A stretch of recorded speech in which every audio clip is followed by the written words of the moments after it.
बना देगा।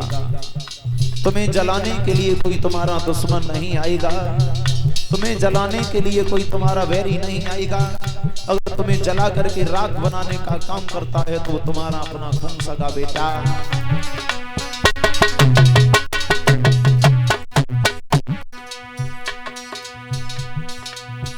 जा बेटा को घर बनवाई लो, वो नहीं संगो ने भैया गुर्दे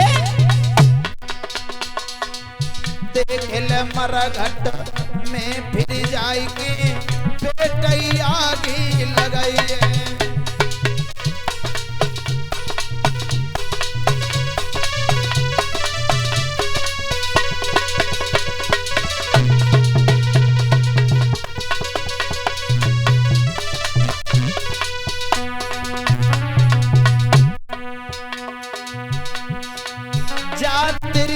को अपनो समझो जो नहीं संग निभावे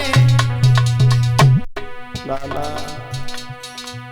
जात्रिया को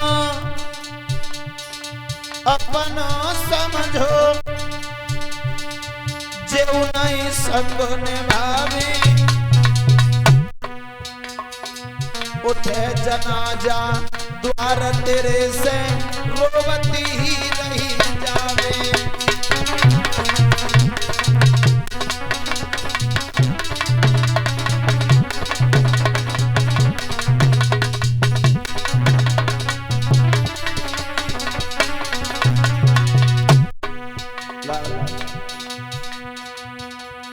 कौतन पाले सुवायुड़ी जाएंगे, कौतन पाले सुवायुड़ी जाएंगे।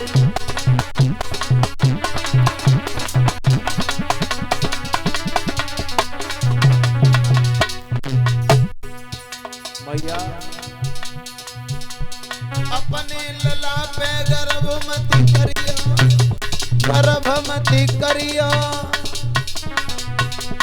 आलम क्यों अपने बेटा को कभी गर्व नहीं करना। अपने लला पे गर्व नहीं करियो, गर्व नहीं करियो। एक दिन बेटा पड़ोसी हुई जाएंगे, एक दिन पाले सुनाई उड़ी जाएंगे।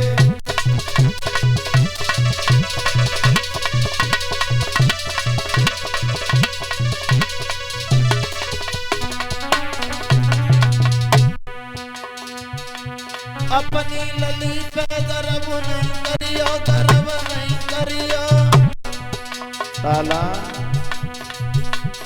अपनी लली पे गर्व नहीं करियो, गर्व नहीं करियो। एक दिन आएंगे सजन ले जाएंगे, एक दिन पाले सुहावने जाएंगे। एक दिन पाले सुहावने जाएंगे।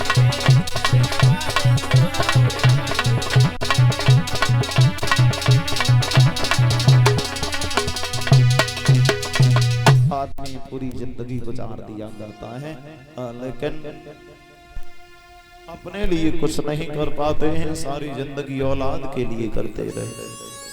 वही औलाद एक दिन शमशान में बीच लकड़ियों पे रख के तुम्हें जला के राख बना देते हैं। आए हो जिंदगी में तो कुछ कर लो, बस थोड़ा थोड़ा हरि का नाम जप लो। संसार में आए हो तो परमेश्वर की शरण में लगे रहो। और आदमी को भगवान का ध्यान ऐसे करना चाहिए, विद्वान कहते हैं जैसे शरीर में श्वास चलती है, भगवान का ध्यान ऐसे रहना चाहिए जैसे शरीर में श्वास चलती है। अब श्वास शरीर में कैसे चलती है? बोले खाना खाओ फिर भी श्वास चलती है, सो जाओ फिर भी श्वास चलती है, हर खेत में कहीं काम करने जाओ फिर भी श्वास चलती है, कहीं नौकरी पे रहो फिर भी श्वास चलेगी, घर पे रहो फिर भी श्वास चलेगी। वैसे ही इंसान के अंदर भगवान का स्मरण होता रहना चाहिए, उनके नाम का गुणगान हमेशा होता रहना चाहिए। जैसे श्वास अपना काम नहीं छोड़ती है, जब छोड़ती है तो हमेशा के लिए छोड़ती है। वैसे ही जहां भी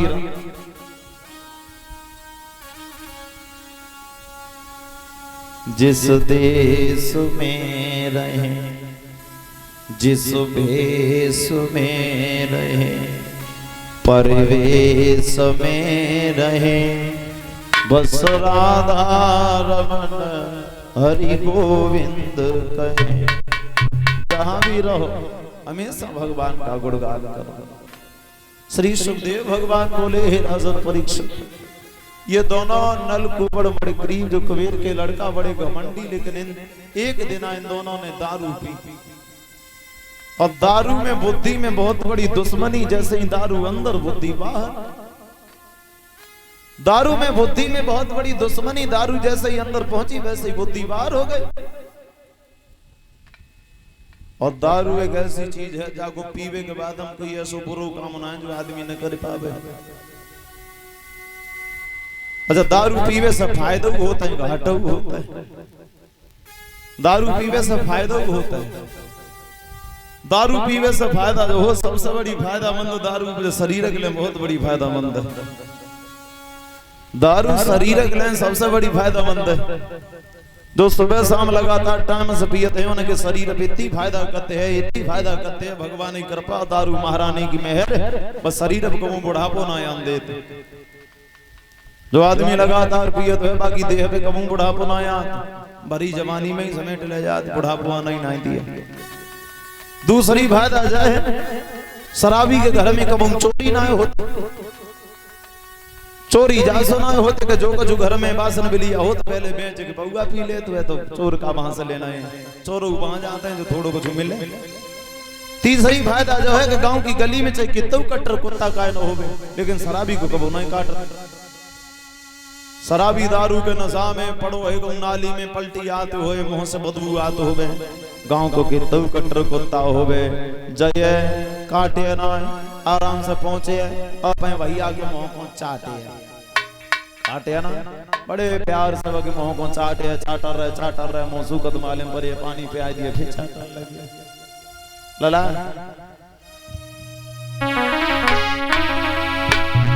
अरे दारू की भरमार बिगड़ गो और तू हिंदुस्तान हमारो है, दारू ने डेरा डारो है।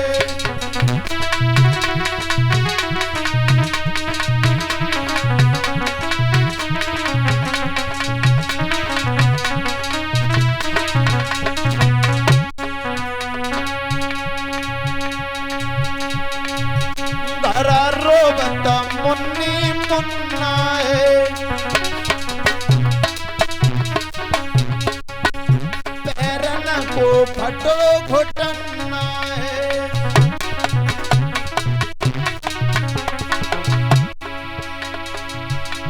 पत्नी को बेटी को फटो पर वो भी हरवारो है, दाने डेरा डारो है।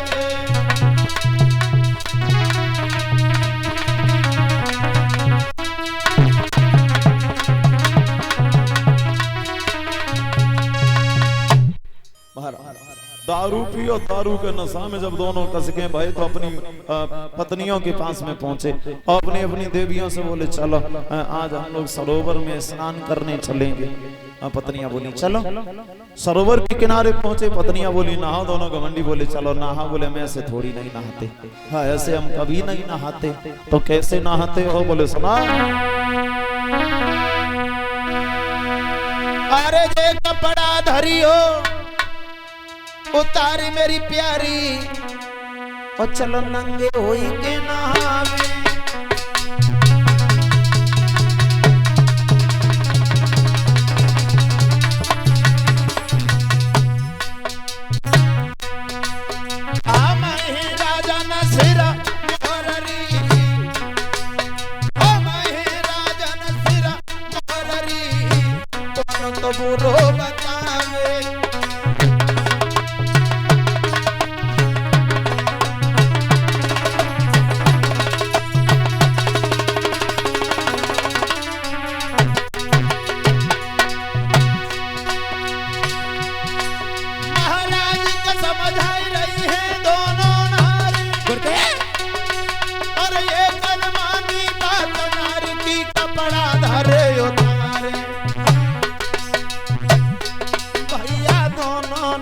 नंगे भाई नारिन के संग नहाते, लाला दोनों नंगे भाई नारिन के संग नहाते।